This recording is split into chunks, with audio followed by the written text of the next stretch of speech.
news bulletin there with a picture of Her Majesty the Queen. You're going to be meeting her soon to be sworn in as a Privy Councillor. And you're going to take that oath to be a true and faithful servant. I couldn't possibly comment. I couldn't possibly comment, and you know that. So. But it's normal for someone in your position on the front bench to be elected to the Privy Council, is it not? If you were, you're going to have to say you're going to be a loyal and faithful servant. Is that something you would say with your fingers crossed? The proceedings of the Privy Council are meant to be private, so I can't comment on whether I'm going to join it, and I can't comment on what I do. Well, they're private if you go to it. You haven't gone to it yet. So I can't comment either way. But, I mean, you're not in favour, overall, you're not in favour of the UK having a monarchy. I mean, you've talked in the past about abolishing it. I think you'll find that was... If I did say that was 30 years ago, I'm in favour of having a monarchy. The British people have huge respect for the Queen, and I'm in favour of having a monarchy. OK, well, I also want to ask you, well, we're talking about oaths here, then. What about this discussion this morning we're reading in the papers, this oath for civil servants and others to uphold British values, the suggestion from Sajid Javid to address the problems, and we've all talked in the past, haven't we, about the problems of integration. Would this be part of the solution in your view? I'm not sure it'll do anything to deal with the question of integration or the question of radicalism. However, if the Tories really want people to swear an oath, why don't they... Part of the oath that's being suggested is about upholding the legal system and respect for the law. So why don't they get some newspaper proprietors to swear that oath? Because we've seen terrible coverage in the papers where they claim that judges are enemy of the people. Maybe if newspaper proprietors swore an oath to uphold the law, we wouldn't see those ridiculous front pages. It's rather a strange conjunction there you've made. I mean, you know, that is an issue that's much discussed, but I can't see it making much difference whether newspaper proprietors swore oaths about their coverage. But this issue of... But you think it'll make a difference if other people swear? I'm asking you if you think it would make a difference. I've nothing against it in principle, but it will not make a difference for the problems of radicalisation or integration. But the problems there, I mean, you will identify the problems of people who come to this country, who live in this country, who were born in this country, who actually feel that many of the institutions and the values of Britain do not apply to them, or they want to destroy them. I don't meet many people like that. I have a very diverse population in Hackney, Muslims, West Indians, people from Turkey. They're living in London and they're living in this country because they value what this country has to offer, and they respect its institutions, particularly people who originate from the Commonwealth. So I don't think the oath will make any verifiable difference. Tell me about this idea of repackaging Jeremy Corbyn. Isn't part of his appeal to those he appeals to, isn't part of his appeal that he's not packaged, that he's his own man, he is what he is? No one's talking about packaging him, but I think he probably will be out in the media more in the coming year, because what we find is that when Jeremy is actually on the radio, on television, actually he can relate to people, and it encourages people to relate to what he's saying. This idea of populism, we just had a panel discussion in the last hour looking at international affairs, and some of my commentators there saying, well, the thing about populism is that it doesn't necessarily have to appeal to the right. Is that Labour's calculation? Yes. I mean, one of the most populist American president was FDR Roosevelt, and he was very much, in an American context, on the left. So populism isn't just about the right. It's about people feeling that you understand their problems, and it's about people feeling they can actually relate to you. And we think we can do that on the left as well. Don't you and Jeremy Corbyn, you talk about people feeling you understand their problems. If anything, the Brexit vote told us was that people have big concerns about the impact of immigration on their communities. And you and Jeremy Corbyn are on the record as saying you don't see the need for any substantial controls. People are very concerned about the impact of immigration on their communities. That's why the Labour Party is calling for a migration impact fund to deal with issues around schools and housing.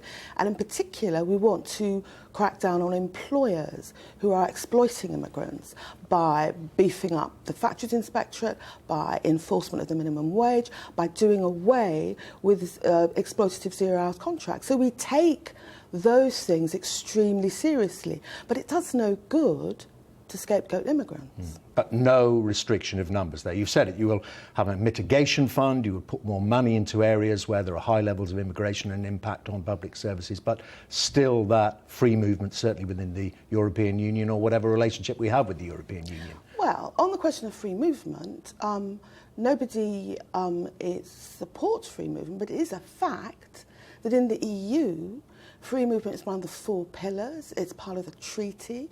It's seen as indivisible and non-negotiable. And if we want to stay inside the single market for the benefit of the economy, there's probably going to have to be some trade-off with freedom of movement. So you would endorse, I mean, you were there, of course, I was too, for Jeremy Corbyn's speech to the Labour Party conference in Liverpool in September, when he addressed immigration head-on, and just before it, one of his spokespeople was asked to be explicit about it. Are you relaxed about numbers? They said, yes, it's not our objective to reduce numbers. We are relaxed about numbers going up. That's the position. That was a spokesperson. You have never heard Jeremy say that because it's not his view.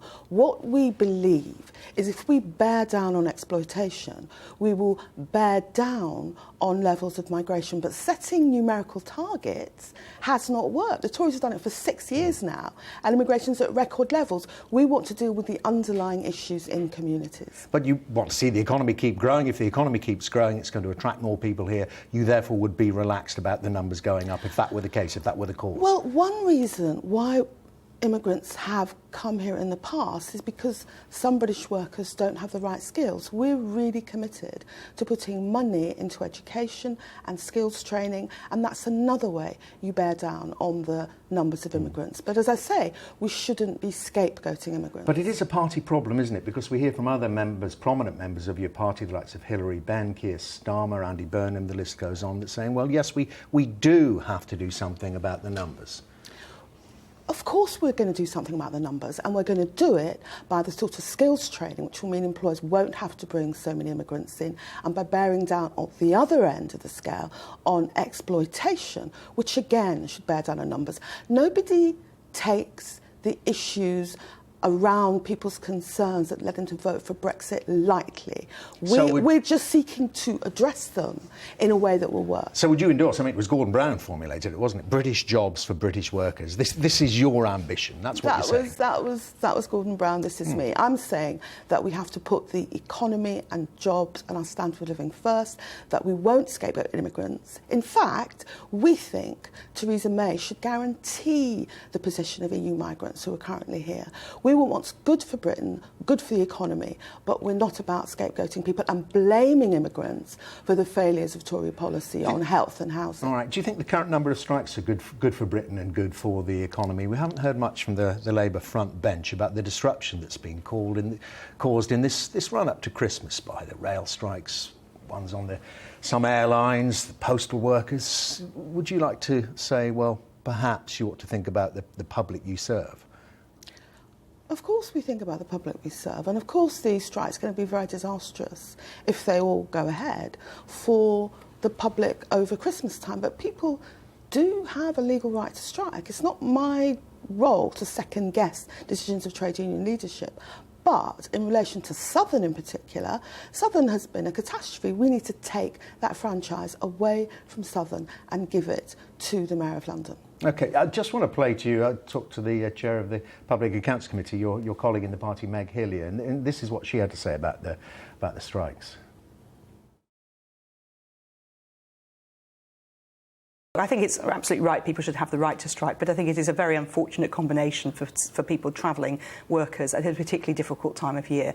And I think that all trade unions, even though they're fighting for their rights, need to really think about the impact on the people they're actually there to serve, their customers or their passengers. And I think that there needs to be a bit of a wake-up call about the impact on hard-working people who are trying to get to work or go on holiday. And I think that if not careful, they could be shooting themselves in the foot. Shooting themselves in the foot. Diane Abbott, discuss. Meg is a well-loved colleague in Hackney. I agree with what she said about it's a really unfortunate situation, but I'm not going to be second-guessing the leadership of trade unions. And we need to remember it takes two to cause a strike. It's not just the trade union, it's also the problems and the incompetence of some management, and Southern is an example of that, Southern Rail. I mean, but do you not think that there's an agenda beyond protecting the rights of workers from some of these union leaders who have talked, have they not, and you be aware of them, have talked about using strikes as a political weapon? Well, I don't know about that. I mean, the disputes we are looking at are genuine industrial disputes, and trade union leadership is entitled to take their strategy forward in the way they think is appropriate, and we hope that some of these strikes won't happen. So what would you say to the government? We're hearing calls from Conservative MPs. Some Conservative MPs say, well, you need new laws to come in here to restrict these rights to strike. I would be opposed to restricting people's right to strike. There we are. Shadow Home Secretary, thank you very much indeed. Diane Abbott maybe will be becoming a member of the Privy Council, but can't tell us. We'll find out. Very good to see you, Diane Abbott. You didn't frankly have the balls to put country before party.